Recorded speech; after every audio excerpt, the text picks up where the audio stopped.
The following is a GoPowercat.com production. It is a busy day in K-State athletics. I have just returned from a Jerome Tang press conference, a Chris Kleiman press conference, and now it's time for the insiders. Guess what we're going to talk about? What I just talked about with those coaches. Welcome to the K-State Insiders. Welcome to the K-State Insiders, your Kansas State sports show, presented by Synergy Financial Partners.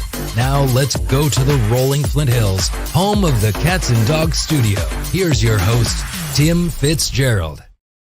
I'm so distracted. I screwed up the open for about the 9th week in a row. I just hit live. There I was, just live with no intro. Tim Fitzgerald, Brien, Hanley, as usual. Ryan Gilbert joins us this week because all that stuff going on kind of messed up Glenn Kinley being here. So we've got 3 beautiful human beings. Yeah, Gilbert, I included you in that. As we talk about everything going on in K-State sports, we got a lot to talk about. And I'm ready to get going, guys.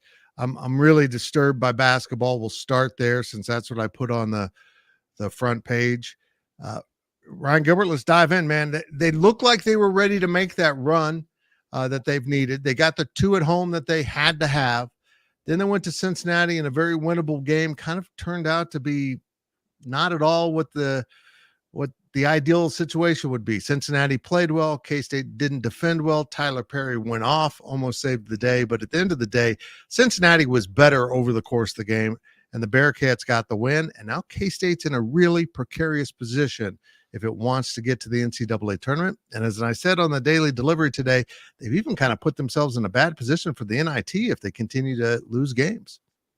Can I just say turnovers and that can be it? Or do you want me to actually kind of dive into things here, Fitz? I mean, crazy. Yeah, it seems like this team really had the ball rolling. You know, Tyler Perry was playing great over those 2 games leading into that Cincinnati game. And of course, TP was awesome. He's been phenomenal as of late for Kansas State, but his teammates just haven't been able to give him much help. You look at Arthur Kaluma and Cam Carter, 12 combined turnovers from those 2. You know, Jerome Tang mentioned it, 29 points off of turnovers Cincinnati was able to score. He mentioned that today. It's just you can't expect to win games in the Big 12 with those numbers. And so it almost seems like K-State had, all that hard work that you beat BYU at home. You beat West Virginia in maybe an ugly game, but a win's a win, right? All that's just now kind of erased with that loss to Cincinnati. And, I think K-State can steal one of these 2. I'm not saying they can't, but you kind of have to go 2-0 over these next 2 if you really want to have a good shot at making March Madness. And that's just, I don't know if they can get there. No, it's a lot of work to do. But Big B, let's talk about those turnovers. It's a problem they can't solve. Jerome Tang basically said that today. We're at the 27th game.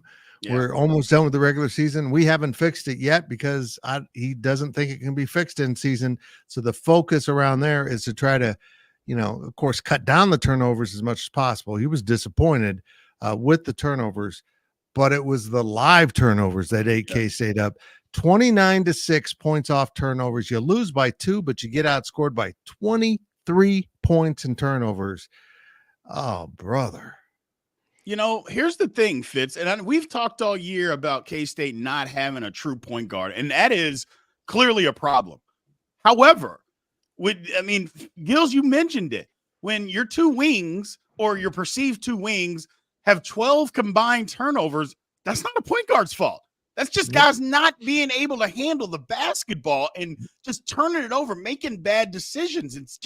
It's going to kill you. And it's another thing if it's a big man throwing the ball out or something like that.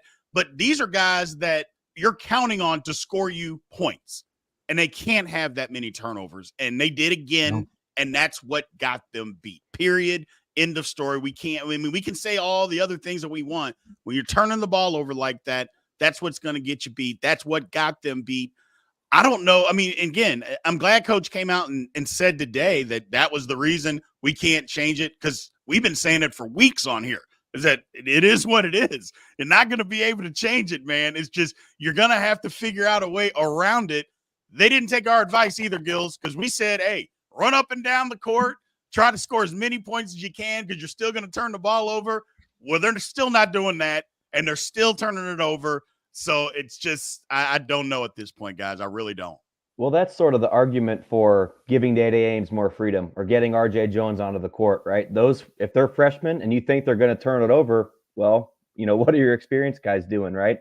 I know Correct. Cam Carter and Arthur Coulomb are only juniors. They're not like fifth-year seniors like Tyler Perry, but those guys are turning it over. I'm sure that the freshmen are probably going to make some mistakes, but again, I don't think you're at this point in the season where you just go to the freshmen and let them play, because K-State still is certainly playing for something.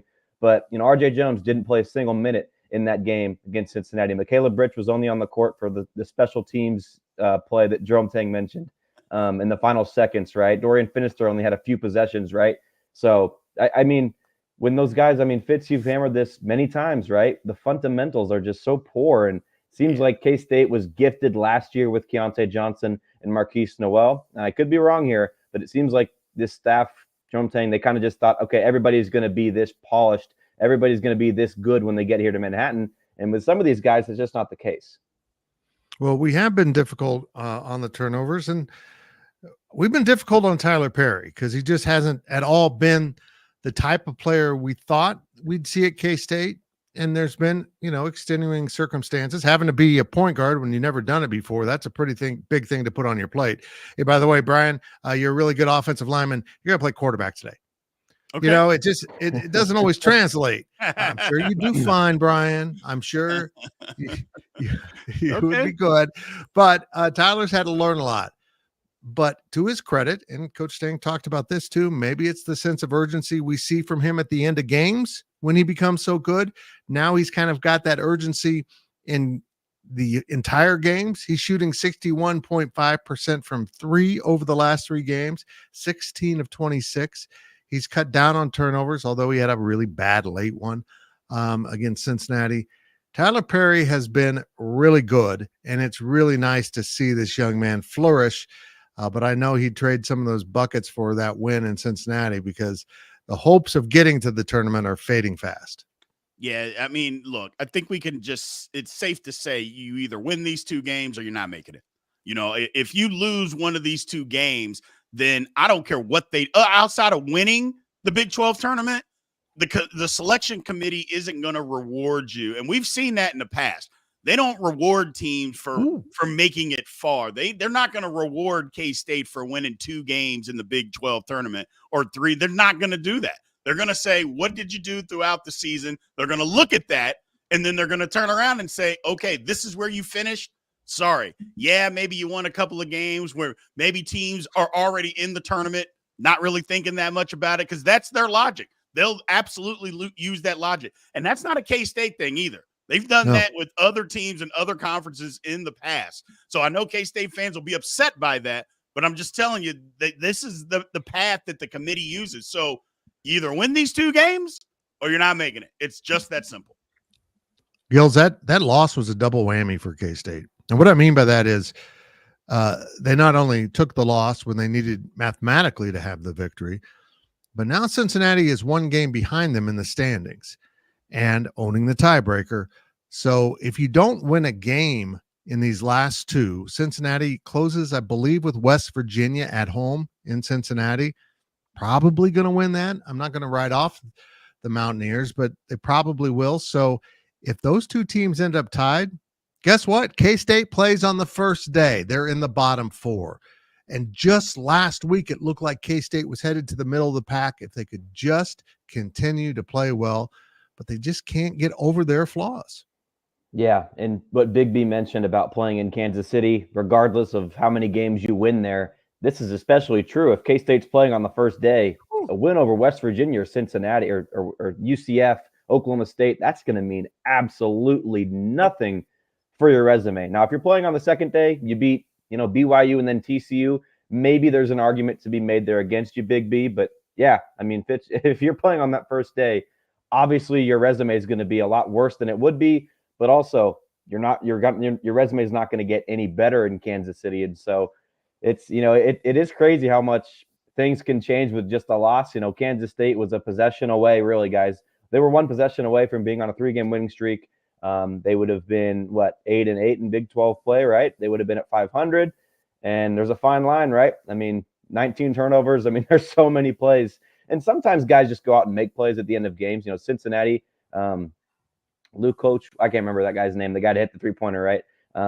He made a play. He was having a game, right? TCU at home in Bramlage Coliseum, the Horned Frogs. Like, that was a prayer, but it got answered. Sometimes guys just go out and make plays. And so my point here is you can't rely on that, though, right? Yeah. You want to get up by 5-6 points in the final minutes, right? And if you have 15 turnovers against Cincinnati, you're probably fine. If you give up 20 points off of turnovers against Cincinnati, you're A-okay in those final minutes. Too many mistakes throughout those 40 minutes, 39 minutes leading up to those final possessions are going to hurt you. Now, obviously, K-State values the late game scenarios, the 5 to grind. They do it in practice every day, right? Those have paid dividends for this team without a doubt, but there's a handful of games this season that you don't even have to be in that situation if you just play better for the first, 39 minutes of the game. I just find it remarkable that getting outscored that badly off turnovers and they're still in the game in the final minute with a chance to win. Remarkable. But the math for the NCAA tournament isn't good. But as El Camino Cat, one of our favorite posters over at Wabash Station, pointed out with his, I'm going to say reporting, he did a lot of breakdown of NIT stuff. They're not in a great position for the NIT either, because if the Big 12 only gets 9 teams into the tournament, which we agree probably will happen unless Cincinnati can sneak in, the NIT has changed their selection process completely. Gone are the auto bids. Now the Power 6 basketball conferences will get 2 schools in a piece based solely on the net rankings. Then they're not doing any, we think this team's better despite the net. They're trusting the net to have it right. And the net does not like Kansas State. So if Cincinnati doesn't get in, those auto bids will go to Cincinnati and UCF because they appear to be better in those net ratings, although they lost by 25 in Manhattan. Now, they still could get in as one of the at-large bids, but guys, their net rating is so bad, they're flirting. If they lose 2 games here this week, they're flirting with not even getting an at-large bid because there'll be 20 other teams from around the country with higher net ratings. Gills, they're in trouble here if they don't get some work done. Yeah, and we can talk what was it, last week's questions podcast? We talked all about the NIT, right? That's not even a lock at this point. And obviously, in case they can get hot, they can still make the NCAA tournament. So this season can go to many different ways. But yeah, it's not a lock for this team. You did a great job. That was a DD today, right, Fitz? Where you outlined it? Yeah, It's not a lock at all. That'd be a blow. Yeah, it's tough. The first thing I thought was, are they even going to want to play in the NIT? And I think the answer to that is, yeah, they're going to need to play in it. But it's difficult now. I was thinking, well, are they going to play on the road or are they going to be at home? And I'm thinking, well, they're going to be on the road because the women, are going to be at home. I don't know that that's a lock anymore. But even still, even if the women aren't at home, there's no way K-State's getting a home game in the NIT. I don't think that's going to happen. But my better thought is just go win 2 games. Your season's on the line. Let it all hang out. I know that's easier said than done. I know, hey, just go win at Allen Fieldhouse when they're coming off a loss, on the road. Just go win there. That'll be easy. That's right. They've lost 2 in a row. So, but at the same time, if we want to make the tournament, we've talked about this, and I know me and you, Gills, we talked about it. Hey, sometimes you've got to go win a game on the road that you're not supposed to win. This would be the time to do that. They didn't do K-State any favors, but at the same time, K-State hasn't done itself any favors. So at this point, it's time to put up. Yep, it sure is. We'll see if K-State can muster something tomorrow night. Allen Fieldhouse, games on ESPN.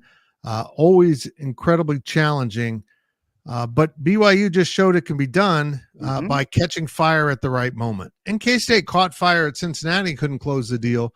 As Coach Tang said at his press conference, Gills, you can't win in Lawrence in the first half, but you sure as hell can lose. And that's happened to K-State teams a lot. He experienced it at Baylor, he said. You go in there and you just fall too far behind early and you can't catch up. BYU found a way to scrap back and hit those shots and play good defense down the stretch. But if you're K-State, don't fall behind too far in this game. You can't lose touch with Kansas or you're just not going to have a chance. Yeah, you got to avoid that first round knockout punch, right? That Kansas, I would love watching Big 12 basketball throughout the years growing up. I mean, I can't tell you guys how many times before the first media timeout, or even through that, you can tell KU's going to they're going to steamroll a boat race the team. I'm sorry, guys. There you go. You can just tell it's going to be one of those nights. And so, coming out with strong energy is obviously very important playing in the Big 12 game in and game out, but it's especially important here in Allen Fieldhouse. I think it's kind of unfortunate for Kansas State that, Kansas has lost 2 in a row. Obviously, just the mental side of things. I think KU is going to be locked in senior night, ready to go.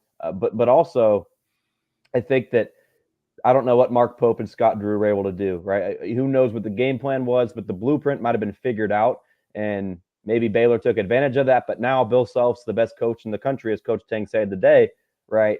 I think Bill Self's going to start to make those adjustments, and obviously Drum Tang can try to, replicate some of those things. But, I mean, getting real into the X's and O's here in the schematics, I think this is a get-right game for KU to turn things around, switch things up, because Bill Self is a mastermind at, outsmarting the other coach. And Drum Tang's a great coach. He's got a great staff, absolutely. But, Drum Tang was very complimentary today in his press conference when talking about Bill Self. And so, I mean, who knows? Maybe KU does lose 3 in a row.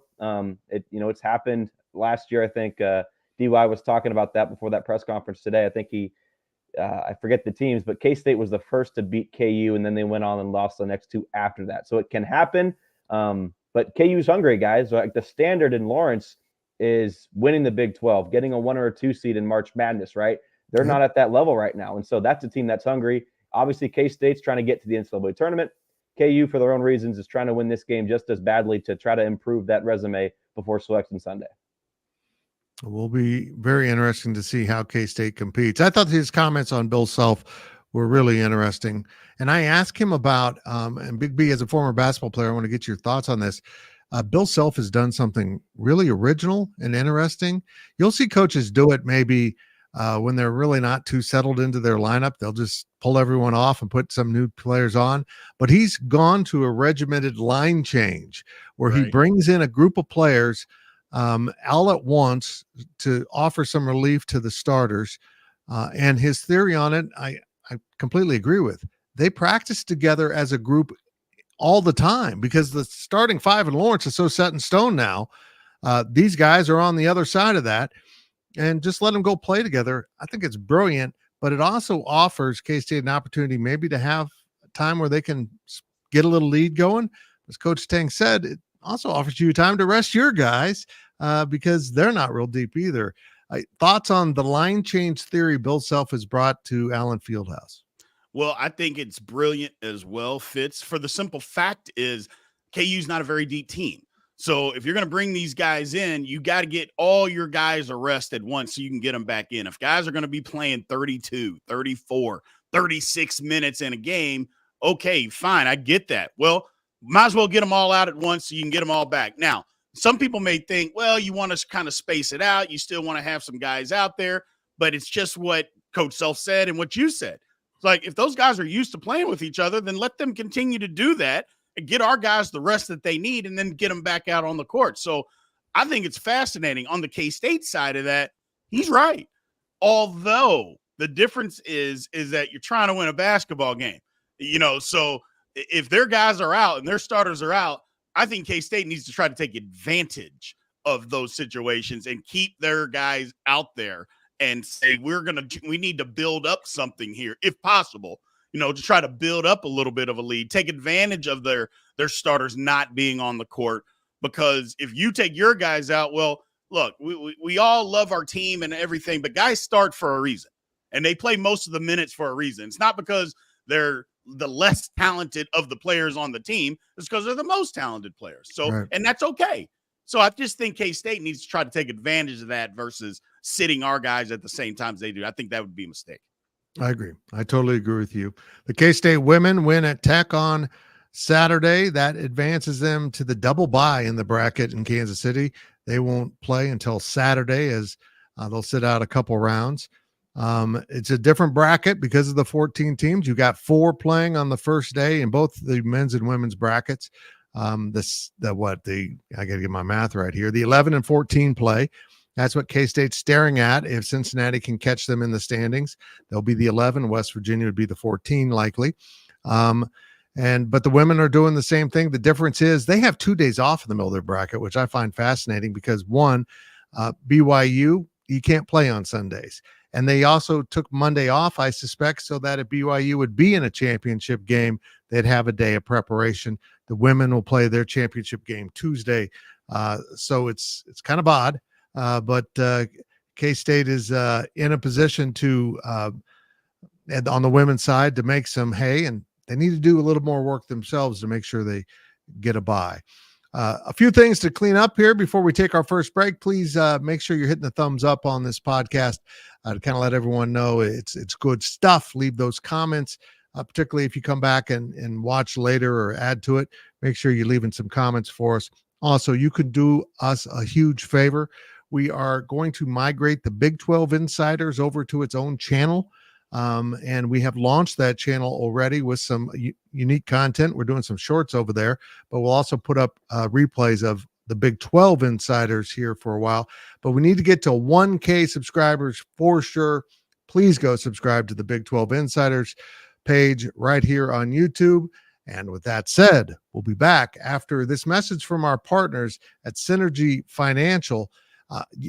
Folks, if you need some financial planning, they don't just kind of tell you what to do. They lay out a course for you that works with whatever your needs are. And as an entrepreneur, they are aimed at a lot of us who need to build up our own retirement, and they do some pretty cool stuff. Let's head to break. We'll be right back. We're going to talk some spring football for the Kansas State Wildcats.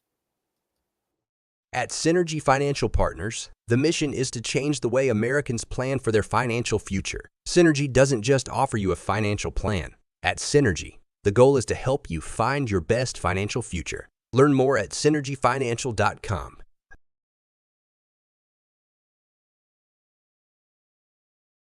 Welcome back to the show. Let's head back to the studio.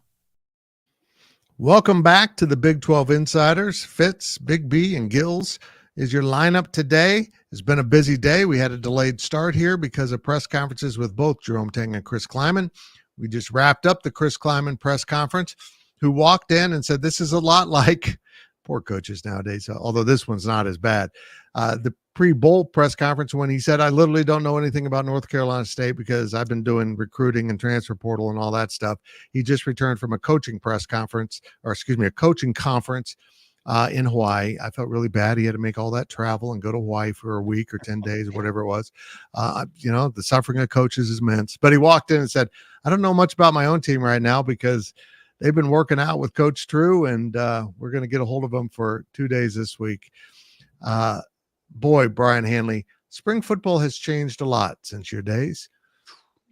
Now it's kind of get the team ready, don't get them hurt, kind of get them all, get a little hitting in there to get them prepared, but try to get through this and heal up as many players as possible. When you played back in the dark ages, before the turn of the century, hey, Bill Snyder would just beat the living crap out of you in spring. And it was brutal. And somehow he'd dial up hot weather, and nobody knows how he would do it, but he could. He has those powers. It's just changed so much nowadays. It's a much more relaxed vibe around spring football. Yeah, on the Big 12 Insiders, the guys that we've been having on have kind of been asking a little questions about spring. And for the most part, people are like, there's not really any position battles that are going on right now. It's just fine tuning, a lot of development type of stuff. But I think the reason that they do that is kind of implementing some offense and defense is because of the transfer portal. Right. Back when I played, we had junior college guys like myself that came in, but it wasn't position battles, or it was position battles, I should say. Yeah, we implemented what we were trying to do, but it was like, look, this is what we're looking to get before we start fall camp. So if you can earn yourself a spot and be a number one by then, the spring was the time to do it. You were going to develop and you were going to work on fundamentals, but you know what? You're competing for a job. And that wasn't what a lot of schools do. Now, I'm not saying none. Some still do that. But for the most part, it's more implementation. It's more just development, fundamental work. But back when I was at K-State, look, Coach Snyder believed in competition every single day that we were out there. It was compete, compete, compete. And I'll be honest with you. As a player, you don't like it physically, but mentally, you can appreciate it because it lets you know every time you step on the football field, you have an opportunity to win a job or you have to keep your job, which keeps you on your toes. I appreciated that aspect. Like I said, physically, I mean, I'm trying to go on spring break. I want to party. I want to blah, blah, blah. It's the springtime. Coach Snyder didn't believe in that. But to be honest with you, he made us better football players because of it. And Gills, he brings up an important point. Now with the transfer portal, you've got a lot of guys that come in at semester, and now a lot of high school kids graduate in December so they can be there. You do have about a dozen guys on the field who don't know what the hell's going on. You got them, kind of break them into everything about how they practice, how they prepare, what the routine is in the locker room. Here's when you get taped. Here's when you got to do this. It does turn into a much more teachable environment than it has in the past, because you need those guys ready to help in the fall at a way that, isn't always possible if they show up right before the season. I mean, you mentioned it, Fitz. What did Chris Kleiman say that the guys have been doing? They were with Coach Drew, right? Yeah. I mean, just getting bigger, getting more built, looking like Big B, looking like Fitz, putting on 100% muscle, zero fat. I mean, that's right. That's what this time is for, right? When you talk about the bowl game being the beginning of the next season, right? You have this time to get ready, obviously get a better body, so to speak. Yep. Matt Wells comes in. Chris Kleiman talked about it today, Big B. He mentioned that Wells is bringing some of his philosophies to the passing game, so there'll be some tweaks there. I think we all welcome that. Yeah. He and Connor Riley are working together on, developing the playbook. He talked about changes on both sides of the ball, and he didn't go into it. He said, I'll leave that for the coordinators to talk about.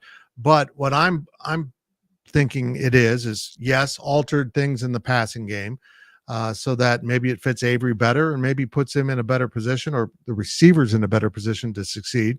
And defensively, I think we're going to see them play a little bit more four-man front than they have in the past. They're not going to the four-man front. They like their defense a lot, but they're just calls for some situations where you need more beef up there to stop a run. But I also think we will see more of situations like 2 years ago when Jaden Pickle, a very big defensive end, would be out on the field for run support. I think we're going to see Jonathan Banks out there and some other guys that might have been more traditional nose tackles than how they've been playing last year. I like those changes. I think being more flexible on both sides of the ball is, as long as the players can adapt, is something you just have to have. Yeah, you got to be flexible. Got to be able to do a multitude of different things when the time, calls for it. Me, I've been screaming, hey, on 3rd and long situations, stop rushing 3 guys, rush 4. Even if you're not blitz, you don't have to blitz to be able to get pressure. Or let me say this, you shouldn't have to blitz to be able to get pressure, and so, because a lot of times you saw last year where we just weren't getting pressure because you're rushing 3 guys, they keep in 5 plus a back, everybody's blocked and they can't get off double team. So kind of is what it is. But I just think, the more that you can change during a game or the season, the better off you can be. The more flexible that you can be during a game or a season, the better off you're going to be on offense and defense. Look, I welcome the receiver side, Fitz. I absolutely welcome that. Here's the thing, and I know a lot of people may think a little bit differently. If Avery's the player that we all think that he's going to be, I think the help has to come from the receiver side of this. That's where I think put the receivers in a better position for them to make plays versus saying, oh, well, we're going to help Avery. Don't get me wrong. You're going to help Avery, but you're helping Avery by helping your receivers. Put them in better positions to make plays. Draw up some more stuff on the route tree. Get a lot of things going over the middle. Just a bunch of different stuff. Avery's going to be who he is. And like I said, if he's as good as we all think that he is, and I believe he is, by the way, then I just think help the receivers, put them in better positions, and I think the offense can take off. I agree. One thing that K-State does that's a little bit different, Coach Snyder always liked to get spring football in before or after spring break. He didn't like to, so that's why K-State was often one of the latest programs with spring football. They'd sometimes run into late April before the spring game because of spring break. Gills, Coach Kleiman, you have 2 required shorts days where you can put on helmets, but you're in shorts. It's required by the NCAA. He does those this week. This is the last week of classes before spring break. So he's getting those out of the way. As someone who seems like a guy that enjoyed spring break a lot, whether it was in Cabo or Manhattan, Kansas, would you like to come out of spring break and have 3 practices a week for an extended, 3-4 weeks in a row? You seem like a guy that would oppose that. I don't know why you're asking me this question. Come on, man. You seem like a good spring break source. Well, so Big B had spring breaks off, right? Well, I can't talk about his spring breaks. He told me some about his spring breaks. We can't say that on the show. Yeah, I mean, when I was in Cabo, I signed a bunch of non-disclosure, so I can't talk about this at all, Fitz.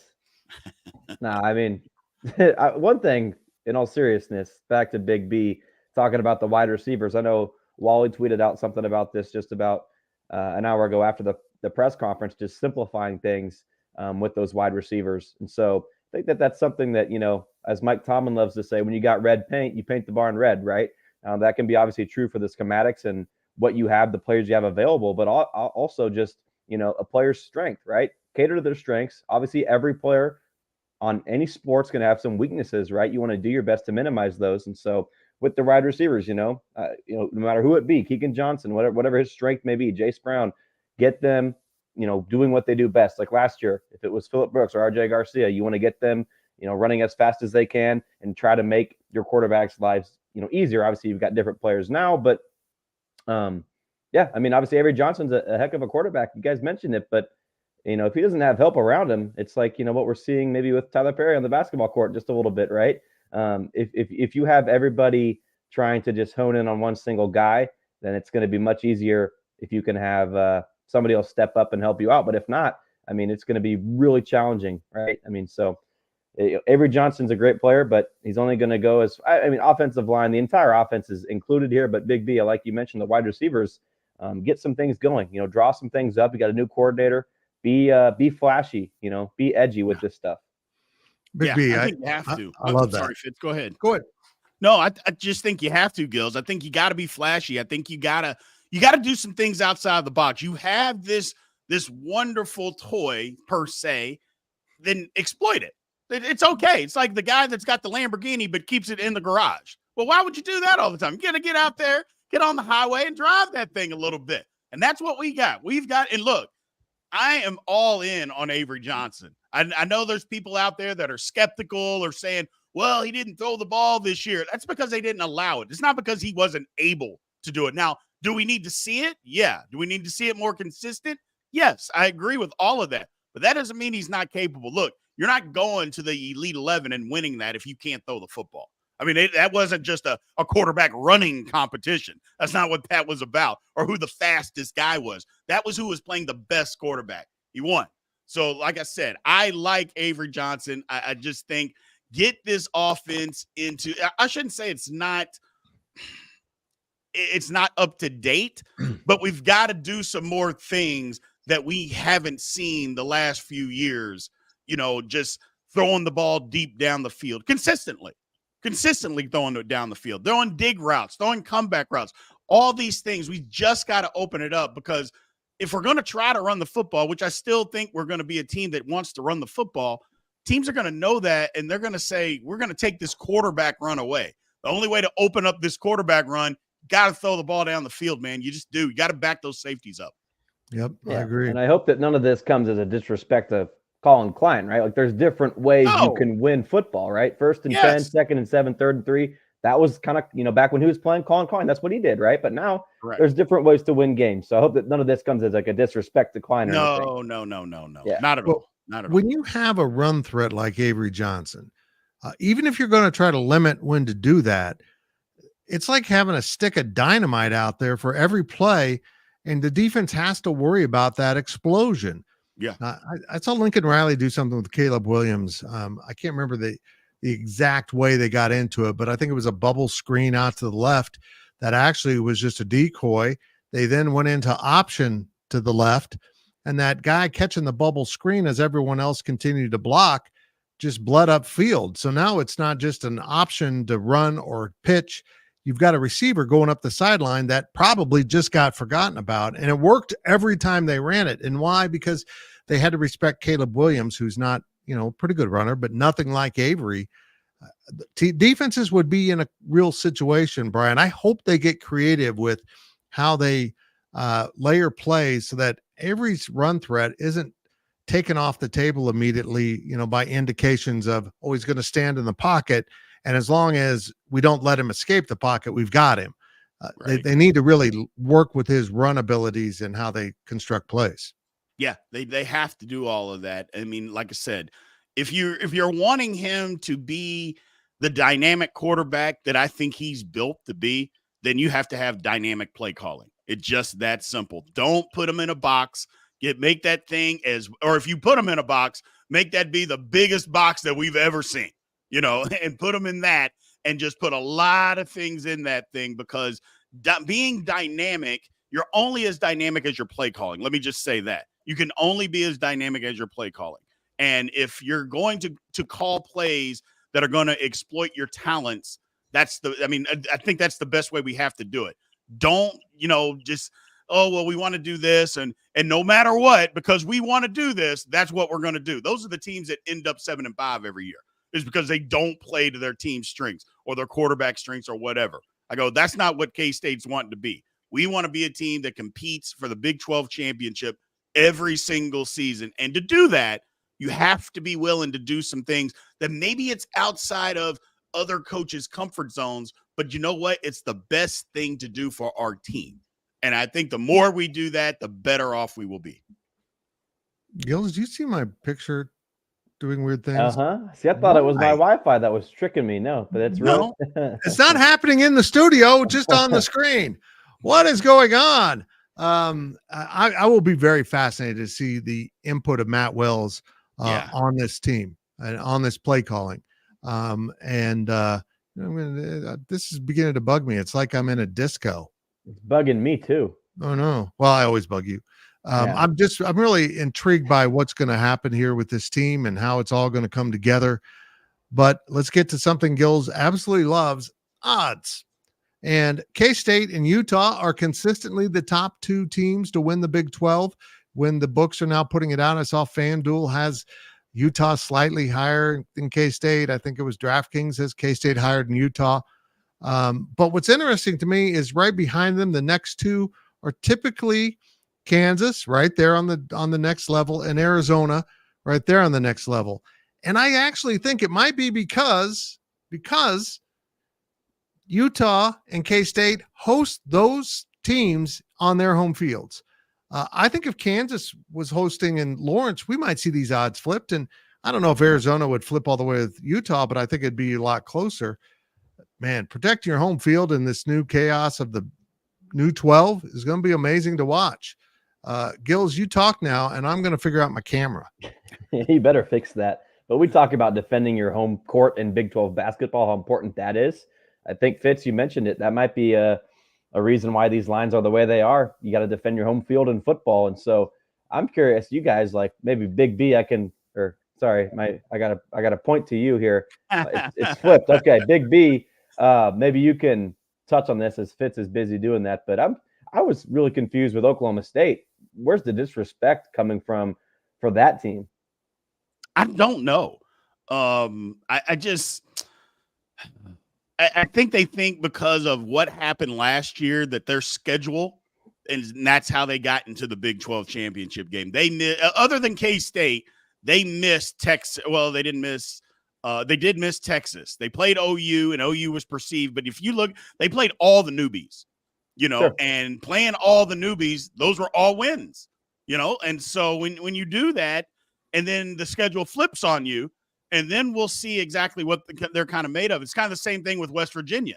West Virginia ended up with 9 wins. Well, they played all the newbies, and they lost one on a Hail Mary, which they should have won that game against Houston. So other than that, it's like, okay, well, now that the schedule flips, now it's okay. Well, let's see exactly what you're made of when you're playing some tougher competition. I know the new thing is going to be, Colorado coming into the conference. And everybody's going to be all over Coach Brien. And I don't disagree. I like Coach Brien. I think he's fine. But until I see some more substance over the style, I'm not a believer. You know, Right. you fooled me last year, and I bought in. You know, I believed, Gills. I believed. Well, And didn't then we all? I knew their roster wasn't great. And then when they were getting their head beat in, I'm like, okay. So I'm gonna have to. They're gonna have to show us more than that than what they're telling us, because they told us a lot, but they didn't show us much. So I just think that kind of disrespect. It's gonna be interesting. I'll just say that it's gonna be interesting. A lot of these teams coming in. I still can't figure out how we couldn't get this Arizona game to be a non-conference game, or how it couldn't be a conference game. Get somebody else or something. To me, that's just mind-boggling, because nobody's going to understand it. Nobody is going to understand it. And I don't even know if anybody should understand it. I mean, it's just weird. It's just weird. It does give the conference an interesting opportunity, because, you know, that game's listed as an or for Friday or Saturday. The feedback we're beginning to get is it's entirely possible that game will be on Saturday, because it could be a featured game to kind of announce the new conference. While it's not a conference game, it is conference opponents. And, you know, I think Baylor and BYU are doing the same thing with the non-conference game. They are. I find it confusing too, especially considering Washington State has a series with K-State in the future. Pick up the phone to see if they could move it up. Yeah. You know, I get that nobody wanted to try to retool a schedule at the very end, but I hope the next phase, the Colorado series, doesn't do the same thing, because that's the next round of non-conference opponents for K-State is Colorado. Hopefully they plug someone in. Let's play Oregon State. I'm fine with that. Yeah. If they're going to still be considered a power conference, even though they're two, I'm cool with that. So, okay, guys, I don't know why my camera has settled down. It's all StreamYard. My camera's doing fine. I turned off a light. I don't know. I was wondering if we could put Dude over napping on the floor instead of you. I mean, that's the people would love to look at that. Come on. But, you know, that's cruel, because you're treating Dude like he's just some kind of thing that we can just get clicks off of, because he's you know, a sex object in his own way. Let's take a break. Let's hear from our partners at Synergy Financial Partners, and we'll be right back. Wrap up this show and get you ready for the Big 12 Insiders all week long. At Synergy Financial Partners, the vision is to build the world's largest consumer financial education and empowerment company. Synergy doesn't just offer you a financial plan. At Synergy, the goal is to help you find your best financial future. Learn more at synergyfinancial.com. Welcome back to the show. Let's head back to the studio. There we go, Gills. Did it for you. There's Dude sleeping on the floor. That's how exciting this show's been. Brien Hanley, I appreciate it very much. Tell me what you got cooking for the Big 12 Insiders this week. So obviously we're bringing in new people, Right. you know, into the conference. So we finally got Jason Shear from Arizona. He's going to be on Wednesday. Tomorrow, first time that we're having Baylor on. Foster Nichols from Baylor is going to be on tomorrow. So we're going to talk a little bit of Baylor. Like I said, on Wednesday, we'll talk a little bit of Arizona. I would guess that we're probably also going to have another segment. I don't know, Fitz, whether we're going to do it Thursday or Friday, when we're just having some discussions talking about the NCAA tournament expansion. I think it's absolutely insane that they're talking about expanding the March Madness to 90 or 96 teams. I'm like, oh my goodness, what are we doing? So all of that's going to be coming up on the Big 12 Insiders this week. I appreciate everybody that's come over. I don't know why Gills won't be on. He hasn't been on yet. I've invited him. He doesn't want to come. Actually, he did come on, didn't he? Yeah. Never mind. Yeah, Forget I've that. done. You know, I was I trying think to I've jump done on the twice. bandwagon of teasing Gills of Fitz, Don't and be it like backfired Fitz. on me. No. Jiminy Christmas. Come on. Don't be like this. Well, look, I mean, he was on, but nobody watched. Yeah, nobody Yeah. watched. That's Nobody what if watched. there's ever like poor numbers, you can go back to the show that I was on, and that's the root cause of everything, right? Yep. Send us all south. I'm excited about this week on the Insiders. Yeah. By the way, folks, if you like it, the Big 12 Insiders, Big B did a bonus episode today. I'll be putting that up shortly. It wasn't live, it's pre-produced. So I got to do some stuff to get it up after these press conferences, but I'm excited to watch that. That'll be appearing. In fact, that might just be over at the Big 12 Insiders new channel, Big B. We'll see. And folks, I appreciate everyone watching. We have really good viewership for the Insiders. and it's fun to talk about K-State. Even though basketball isn't going as planned, football's exciting. Let's see if basketball can get it done. Gills, are they going to win Tuesday night? I wish. They're going to be competitive. Yeah. I don't want to say that's all you can hope for, but I mean, I don't know. Give the Friday shoot around, okay? Give us a listen. Me and Clint Stewart went part of the last K-State team to ever win in Allen Fieldhouse was in 06, 07, right? So obviously the first half of that show is well dated now with, previewing Cincinnati, but second half, give us a listen, previewing that game against KU. Yep. And then K-State comes home against Iowa State to wrap it up on Saturday, the last regular season game. Brien, that thing looms huge. Yeah, it's a big game. And not just for K-State, for Iowa State too. For them too. Yeah, they got an opportunity to still win the league here, depending on what Houston does. And Houston's schedule again, it's been tough. So we'll find out. I'm looking forward to it. I'm looking forward to both games. Like I said, I don't think it's probable that K-State wins, but I think it's possible. I mean, like I said, I'm still hoping, Gills. I'm still hoping they just turn the boys loose. Just turn them loose and get up and down the court. But if they play smart, and if they really play smart, guys, seriously, they got a chance. They do. They've got a chance. Turnovers, though. I mean, turnovers are always going to lose you games, but in Allen Fieldhouse, guys, there's just so many things that can beat you. And turnovers, that's just adding fuel to the fire when you turn the ball over like that. So K-State, Jerome Ting mentioned it. They, 11 or less, they've never lost, I think, and 14 or less even for this team. I'm not saying you have to just play perfect. Like Cincinnati had almost a perfect game. You don't have to be like that. Just value the basketball more. Yeah. Yep, I agree. Well, folks, we appreciate you watching. This has been the K-State Insiders. We'll be back next week. Hopefully Glenn will be able to join us. And we've got so much more coming at GoPowercat. As Gills mentioned, he'll have the Friday shoot around with Clint Stewart. But he also, for our subscribers, has a film study of what went wrong at Cincinnati. He's been doing those for games as of late. It's something that we will carry on throughout K-State basketball, not just this year, but into the future. This has been the Insiders, and we appreciate you being with us. This has been a GoPowercat.com and Spirit Street production. Please support this show by subscribing to this YouTube channel or follow us on your favorite podcast platform.